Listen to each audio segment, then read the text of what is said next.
turma, estamos começando pelas ondas do canal Educação, mais uma aula de Geografia. Eu sou Marcelo Lima e é um prazer estar aqui pertinho de vocês pelas ondas do maior canal de ensino à distância do mundo, o canal Educação.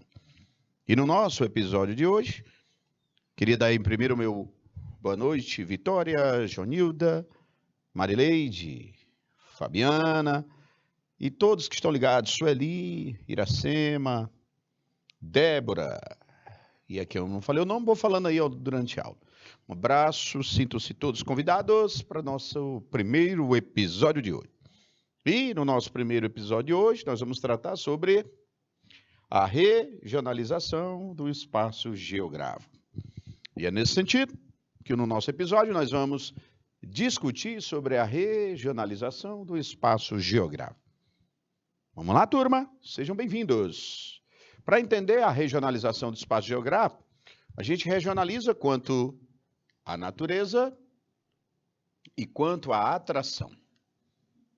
Quanto à natureza, nós temos as áreas ecúmenas e anecúmenas. Olha aí, turma. Ecúmena é uma área de um bom povoamento natural. Se nós olharmos essa imagem aqui, turma, professor, aqui tem cara que é um solo fértil, um clima úmido, exatamente. Numa área dessa que vocês estão vendo nessa imagem, o povoamento é bom, a natureza ajuda. Como o povoamento é bom e a natureza ajuda, é uma área ecúmena. Ecúmena é uma área de bom povoamento natural. Bom povoamento natural. É uma área que a natureza ajuda as pessoas a morarem lá. E aqui embaixo vocês estão vendo uma área onde estamos visualizando um deserto. Professor, no deserto é um precário povoamento natural. No deserto nós temos uma área chamada de anecúmena. Anecúmena ou de precário povoamento. Espera aí. Se a natureza ajuda, é uma área, é um espaço geográfico ecúmeno. Ecúmeno, de bom povoamento natural. Anecúmeno, aí eu tenho uma área de um precário povoamento natural. Precário povoamento natural. Beleza. E quanto à atração? Bom, quanto à atração, eu tenho uma área de afluxo ou área de refluxo. Olha aí, turma. Uma área de afluxo é uma área de alta imigração. Eu tenho aqui na imagem a cidade de Nova York, nos Estados Unidos. A cidade de Nova York, nos Estados Unidos, é uma área de riqueza que atrai as pessoas que querem a todo momento irem morar em Nova York. Como essas pessoas querem a todo momento morar em Nova York é uma área de afluxo, ou seja, atrai as pessoas porque a economia ajuda. E aqui embaixo, gente, eu tenho uma imagem de uma cidade bombardeada. Essa cidade ela foi bombardeada. Quem quer morar num lugar de guerra, gente? Ninguém. Áreas que as pessoas estão indo embora, emigrando, emigração é ir embora. Áreas de emigração é uma área de refluxo. Agora, quando atrai as pessoas, é uma área de afluxo. Então, turma, o espaço geográfico, ele se divide quanto à natureza e quanto à atração. Quanto à natureza, eu tenho áreas ecúmenas, de bom povoamento natural, se liga aí, turma, e áreas anecúmenas, onde a natureza não ajuda as pessoas a morarem lá. Quanto à atração, ou o lugar te atrai ou te expulsa. Quando o lugar atrai, a gente chama de área de afluxo. Está em Nova York, por exemplo. Quando o lugar te expulsa, no caso da guerra, por exemplo, as cidades ucranianas, todos nós sabemos que na Ucrânia as pessoas estão passando por guerra. E com isso as pessoas tendem a ir embora. É a chamada área de refluxo. Então, o espaço geográfico está relacionado a essas condições, a natureza e a atração. Beleza? E nesse sentido, turma, é que eu queria mostrar para vocês as migrações no espaço geográfico.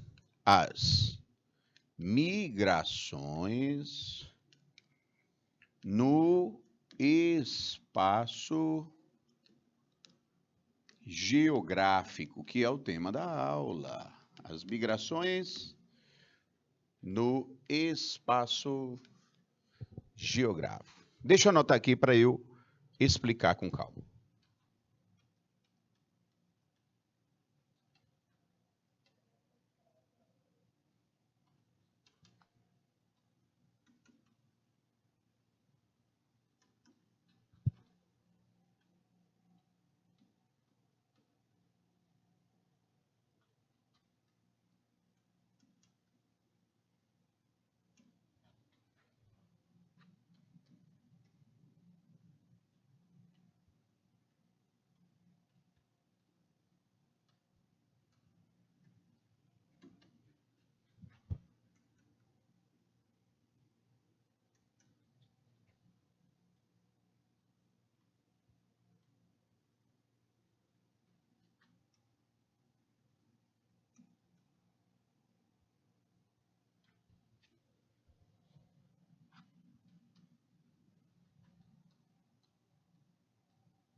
Olha só, eu queria estrear essa aula falando sobre a divisão do espaço geográfico e o tanto que isso impacta nas migrações. E aqui eu tenho umas clássicas migrações: o êxodo rural, a transumância e o movimento pendular.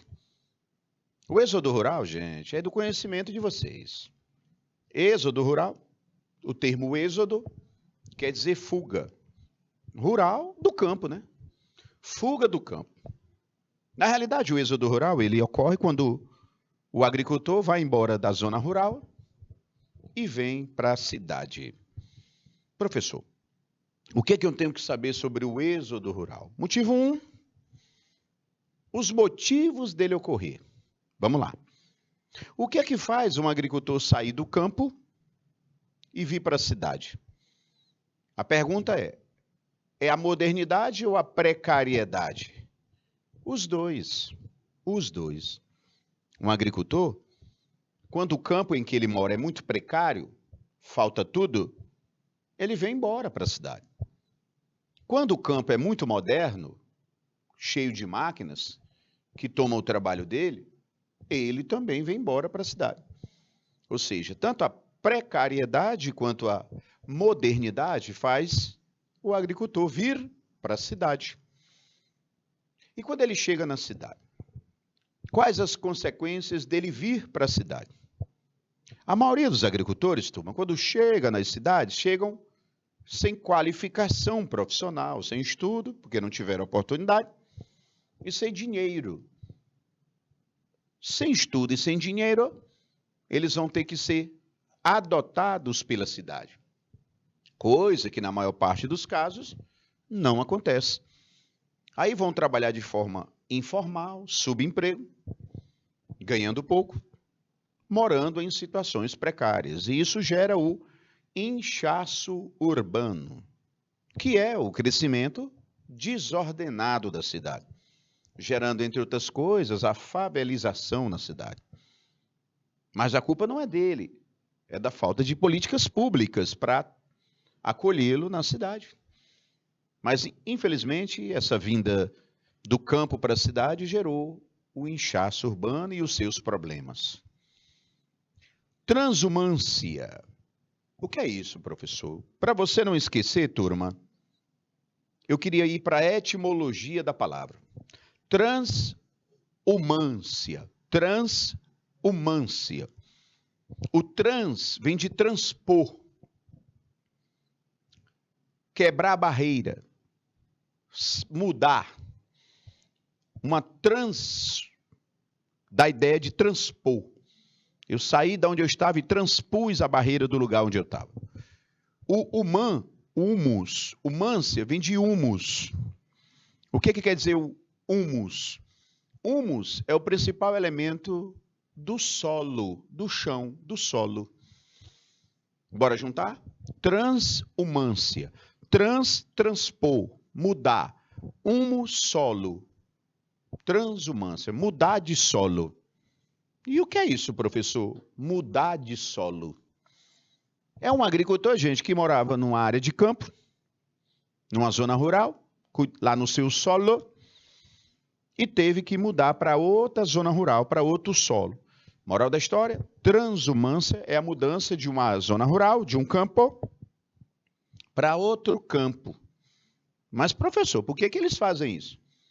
O que faz um agricultor fazer a transhumância? Ele sair de um campo para outro campo, de um solo para outro solo. Bom, aí eu tenho os fenômenos naturais, turma. Secas. Se aonde ele mora bate uma seca severa, ele não tem como plantar num lugar seco. Ele vai buscar uma área mais fértil. Cheias. Tem lugares, turma, que em épocas do ano as cheias inundam tudo. Ele não tem condição de ficar num solo que foi submerso. Ele vai buscar um outro solo. Neve. O que tem de pastores em zonas frias, que quando cai a neve e cobre o solo, a neve, não tem como ficar naquele solo, vai buscar outra área de pastagem. E assim, gente, nós temos esses ciclos naturais que impedem, durante algum tempo, do agricultor viver naquele solo. E aí ele busca outro solo. Ou seja, ele sai do campo para outro campo. No Brasil, eu vou te dar exemplos. Os sertanejos do nosso querido Nordeste. Isso é histórico, né, turma? Quando batia seca, que não dava para ter sustento, ele buscava outras áreas rurais para trabalhar em propriedades alheias, cortar cana, colher algo. Aí quando vinham as chuvas, eles voltavam. Um dos maiores, se não o maior artista na minha concepção do Brasil, da música, Luiz Gonzaga, retratou muito bem essa história nos seus poemas e músicas, né? A seca fez eu desertar da minha terra, mas de repente, Deus agora se alembrou de mandar chuva para esse sertão sofredor, sertão das mulheres sérias e dos homens trabalhadores. Olha só, ele fala do sertanejo que foi embora porque a seca o expulsou, e da chuva que fez ele voltar. É uma transhumância, ele foi lá porque não tinha como plantar por causa da seca, mas voltou porque a chuva voltou. E no ano que vem, se duvidar, ele vai de novo, depois volta. Um outro exemplo, vocês estão assistindo aí a novela Pantanal, né? Uma reapresentação, uma nova edição dela, não é uma apresentação, uma nova edição da novela Pantanal. Não é nenhuma nova edição, né? É a mesma edição. É uma refilmagem, vamos dizer assim, uma repaginação dela. Pantanal Mato Grossense, eu me lembrei da novela para fazer alusão ao que eu quero dizer. No Pantanal, nós temos um rio com seus afluentes e os afluentes dos seus afluentes, chamado Rio Paraguai. O Rio Paraguai tem como afluentes o Rio Miranda, o Rio Taquara, o Rio Cuiabá e outros rios do Pantanal. Aquela região do Pantanal é uma área de uma planície, bem de terras baixas e alagadas. De dezembro a março, atenção, turma, as chuvas chegam com gosto no Pantanal. Isso quando não tem seca aí devido ao desmatamento. O normal é chover muito no Pantanal no final e início do ano. Olha essa historinha, turma. Aí começam as chuvas e o Rio Paraguai, o Miranda, o Rio Taquari, o Rio Cuiabá e os seus afluentes transbordam. O que vai acontecer com aqueles pastos do Pantanal? Vão ficar debaixo d'água. E no Pantanal, a novela que o diga, nós temos a grande criação de gado. Meus amigos e minhas amigas, o Pantanal, ele pega os estados do Mato Grosso e Mato Grosso do Sul. Esses dois estados é onde nós temos os maiores rebanhos bovinos do Brasil. Onde mais se cria gado. E é um gado criado extensivo. É um gado solto. É um gado de corte. Gado de corte é para produção de carne. Ah, entendi. E o pantaneiro naquelas fazendas, como é retratada na novela, ele é um criador de gado. Ele é essencialmente, por excelência, por natureza, por origem, criador de gado. Claro que hoje no Pantanal se planta soja, se pesca, madeireira, se extrai minério. A coisa evoluiu, né, para outras atividades. Mas a origem do pantaneiro é o gado. É uma área de pastagem imensa. E lá eles vivem. A onça marruá, aquele negócio lá, os personagens, né, da novela. Interessante aquela novela. Ela tem uma relação muito forte com a cultura pantaneira. Muito bonita. É um clássico aquela novela. E no Pantanal tem um período das cheias, é isso que eu quero dizer. Aí o que é que o pantaneiro faz? Ele chama os seus peões, né? Aqui nós chamamos de vaqueiro, né? Porque o vaqueiro aqui, ele aboia, ele cria o gado, o vaqueiro do nosso sertão. Lá no Pantanal é o peão de gado. Aí o dono da fazenda chega pro peão de gado e diz, ó, tá tudo debaixo d'água aí. Dá para criar gado aqui não, vai alagar isso tudo. Bora pegar o gado e levar para as fazendas mais altas, que ficam em outras terras, ó, e outro solo, transumância. E assim o pantaneiro vai, tangendo boi, tocando o seu berrante, contemplando a natureza, cuidando do gado, que ali é um patrimônio. Chega lá na outra e fica com o gado lá, dorme, cria, ó, fica dias, semanas. Aí quando as chuvas cessam ou diminuem, e os rios Paraguai, Miranda, Taquari, Cuiabá, baixam o volume com seus... Aí o pasto aparece. Aí o que o dono do gado faz com o peão? Traz todo mundo de volta. E assim, turma, a vida do pantaneiro, ela fica circulante, de solo para outro. Isso é transumância, o pantaneiro faz isso. Eu vou voltar para o Nordeste. No Nordeste, nós temos as sub-regiões nordestinas. Olha essa curiosidade. O Nordeste ele é dividido em meio norte, onde nós estamos, sertão, agreste, zona da mata. A zona da mata é a parte do litoral, ali do litoral da Bahia, Pernambuco, Sergipe, Alagoas, Rio Grande do Norte, Paraíba. O litoral leste é a zona da mata. O que eles fazem lá? Cana-de-açúcar. Desde quando? Colonização. Todo mundo aqui sabe, porque estuda e bem história, sabe que no litoral do Nordeste, desde o século XVI, os engenhos, produção de quê? Açúcar. E ainda hoje se produz açúcar lá, e álcool, e planta cana. Do lado da zona da mata, onde é a área do litoral, nós temos o agreste. O agreste, ele fica na área do Planalto da Borborema. E quando bate a seca, o Nordeste, o agreste sente a seca também. Aí o que faz o sertanejo do agreste quando bate a seca? Olha, quando bate a seca no agreste, coincide com o corte da cana lá na zona da mata, precisando de trabalhador. Aí o sertanejo aqui não está chovendo, não tem como plantar, mas lá na zona da mata estão precisando de trabalhador para cortar cana. Aí ele vai, fica lá cortando cana, cortando cana, ganhando dinheiro.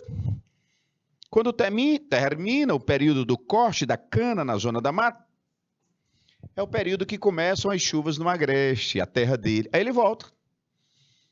Aí no ano que vem, bate o período da seca, ele vai para a zona da mata, corta a cana, terminou, volta a chuva, ele volta. E assim, gente, o que tem de agricultor que não se fixa no lugar o ano todo, porque ou tem uma chuva exagerada, ou tem uma seca. Lá nos polos da Terra, nos países mais frios, os criadores de animais, os pastores, quando bate o período da neve, eles vão buscar áreas mais quentes, depois eles voltam. Tudo isso são exemplos de transumância. E o movimento pendular? Vem de pêndulo, exatamente. Ó.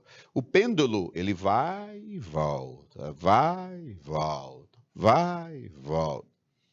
Que é isso, professor? É uma migração diária. Ela é comum em cidades. Olha, grandes cidades como São Paulo, vamos pegar assim, as pessoas moram em lugares afastados do trabalho. Porque mesmo em São Paulo, nós temos o centro, a área industrial, a área comercial, a área mais rica. E área comercial, área industrial e área mais rica, onde tem mais emprego, gente. Principalmente nas fábricas, né? Tem mais emprego. E o custo de vida é tão alto que o paulista, ele vai ter que morar, custo de vida é caro, casa é caro, ele vai morar num bairro muito distante. Às vezes em outra cidade vizinha. Ou ele mora muito distante da cidade ou até numa outra vizinha. Aí é distante, né? Aí o que ele faz todo dia de manhã cedo? Acorda bem cedinho, nas madrugadas, e pega um ônibus, depois pega metrô, se duvidar pega outro ônibus, até chegar no trabalho.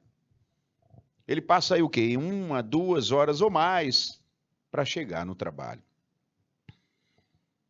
Aí ele passa o dia inteiro, de cedinho, da manhã até o final do dia. O que vai acontecer com ele? Vai voltar para casa. Mais 1, 2 horas ou mais para chegar em casa. Quando ele chega em casa, já é tarde da noite, gente. O que ele vai fazer? O básico, o necessário, e vai dormir. Porque amanhã a rotina do mesmo jeito. A gente chama ele de imigrante, sabe por quê? Porque no bairro em que ele vive, ou pelo menos onde tem a casa dele, ele não tem vida social ali. Ele não parece nem que mora ali. Ele dorme ali. E lá no trabalho dele, na área vizinha, ele também não tem vida social. Ele só trabalha. Olha a rotina do migrante pendular. É sacrificante, gente. Ele não tem essa vida social. Nem em casa, porque sai de madrugada e chega tarde.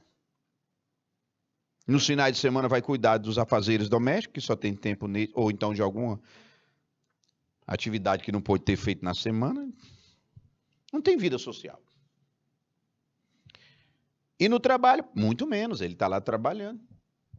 E na transição, 2 horas para ir, 2 horas. Esse é o migrante pendular. Aqui em Teresina nós temos isso. Porque Teresina ela é cercada de cidades como Demeva Lobão, Zé de Freitas, União, Altos, Timon, Campo Maior e outras vizinhas, que eu não me recordo agora. E o que tem de trabalhadores que saem muito cedo dessas cidades vizinhas, ou até estudantes, turma, que vêm para Teresina, porque aqui é um polo universitário, nós temos escolas e é um centro educacional, hospitalar. E o que tem de pessoas que saem desses 12 municípios que estão próximos de Teresina todo dia para vir para Teresina e voltam no final do dia. Migração pendular. Professor, vem de pêndulo. Exatamente. Essa migração pendular, gente, ela é diária. O que provoca ela? O crescimento da cidade, a concentração de riqueza num lugar, a dificuldade para moradia mais próximo, tendo que morar longe, a periferização, distanciando as pessoas, e a concentração de riqueza, gerando o trabalho só num lugar, praticamente. Professor, tem uma solução para a migração pendular? Tem. O que é que pode minimizar a migração pendular? A revitalização ou a valorização dos bairros. Os bairros, gente, precisam ser revitalizados. A economia dos bairros, atividades descentralizadas, centros comerciais nos bairros. A gente precisa dar vida aos bairros, porque aí você vai ter oferta de emprego no próprio bairro. Essa é a solução importante. Uma outra é a construção de conjuntos habitacionais, principalmente de apartamentos, porque ocupa menos espaço, próximo das fábricas. Ou então em áreas de transição de metrôs que são mais rápidas, as pessoas, mesmo morando longe, no metrô chega mais rápido. Outra solução. Os urbanistas, os arquitetos, os engenheiros urbanos, os geógrafos, os economistas, os cientistas políticos se debruçam sobre teorias e teorias de como fazer isso acontecer. E o problema é que não acontece como deveria no Brasil. A revitalização dos bairros, isso é muito importante. Eu sou de uma geração que viu um bairro valorizado. O meu, que é esse bairro aqui, onde está o Canal Educação, Monte Castelo, mesmo em épocas anteriores, que a economia era mais frágil na nossa cidade, mas o bairro tinha vida econômica. Eu nasci e me criei comprando na farmácia do bairro. Eu ia para uma sorveteria do bairro, uma pizzaria do bairro. Eu ia para a farmácia comprar remédio no bairro. A padaria que eu era do bairro. O açougue do bairro. A lojinha de roupa do bairro. E assim, a igreja, a comunidade católica ou evangélica do bairro. As pessoas frequentavam, viviam e estudavam na escolinha, na escola do bairro, da pública do bairro. As pessoas viviam internamente o bairro. E se eu tinha lojinha, comércio, padaria, açougue e outras, eu tinha emprego no bairro. Claro, sempre naquela época as pessoas já iam trabalhar no centro da cidade. Iam. Mas um grande número trabalhava no próprio bairro. Você via nas casas, os comércios, as quitandas, as mercearias, a lojinha de construção do bairro. Era massa, galera. E o mais gostoso da coisa é agora. Como as pessoas frequentavam o bairro, viviam no bairro, o mundo delas era no bairro, a sociabilidade era no bairro.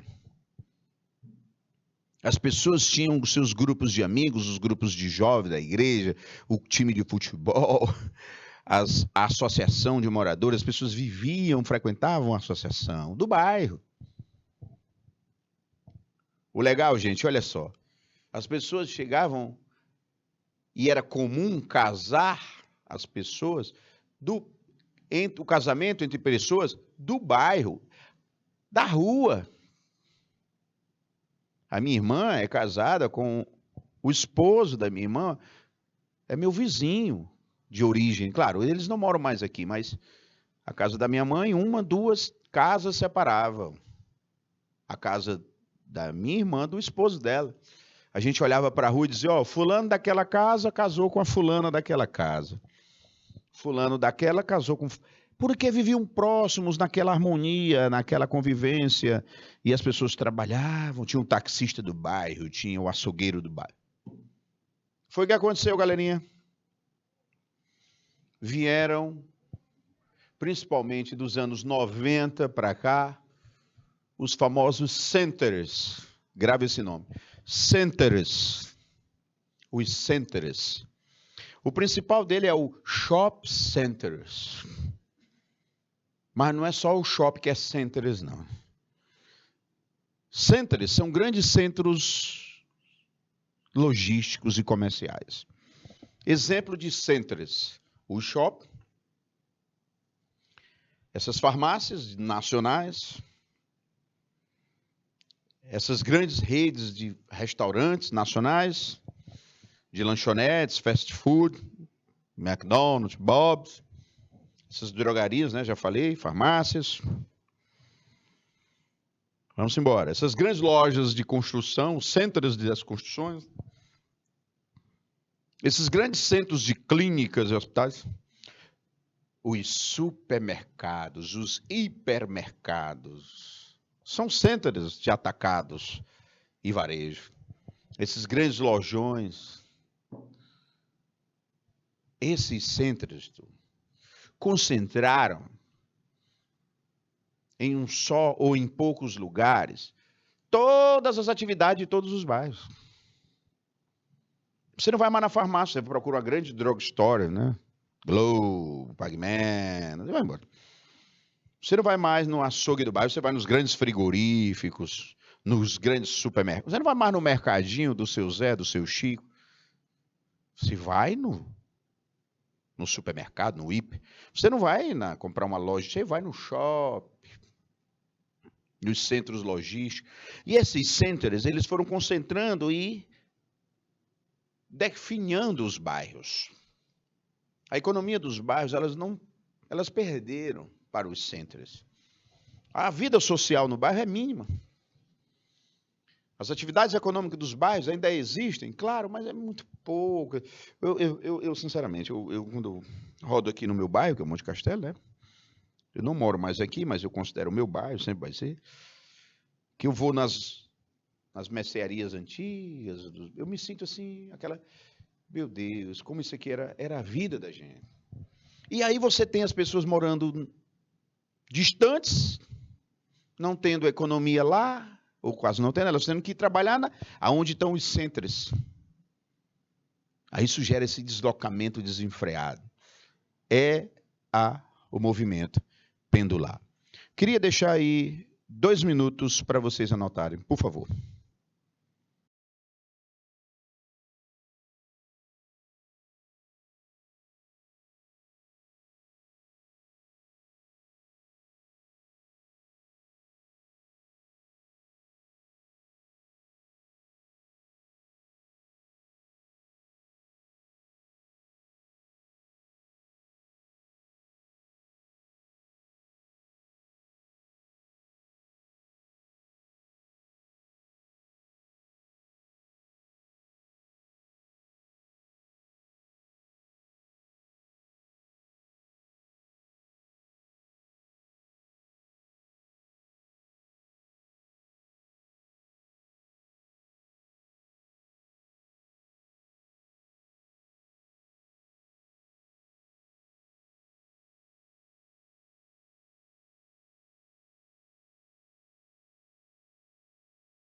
Educação, retornando aí para mais um episódio, o primeiro episódio falando sobre as migrações e o espaço geográfico.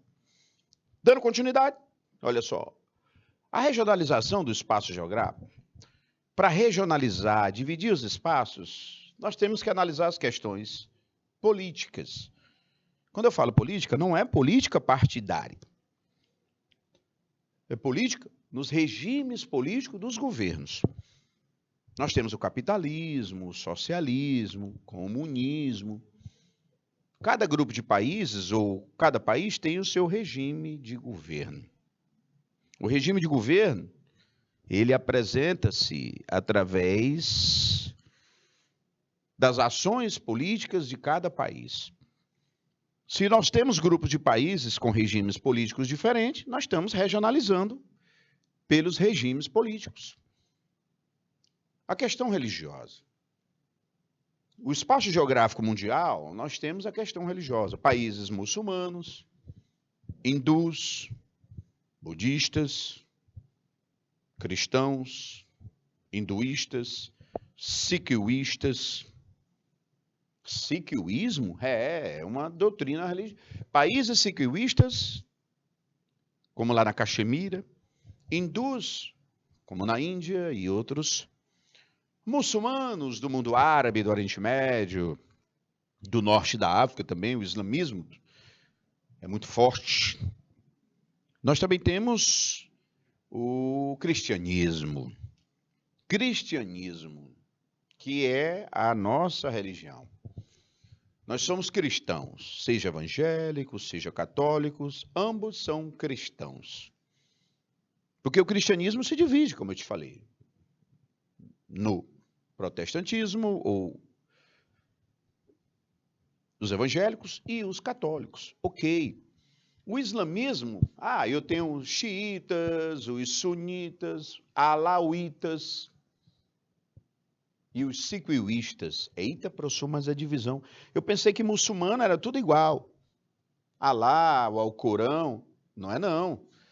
O islamismo, como eu te falei, xiitas, sunitas, alauítas, sikhistas. Tudo isso aqui são divisões do islamismo, do povo muçulmano. Assim como o nosso querido cristianismo, nós temos os evangélicos e os católicos.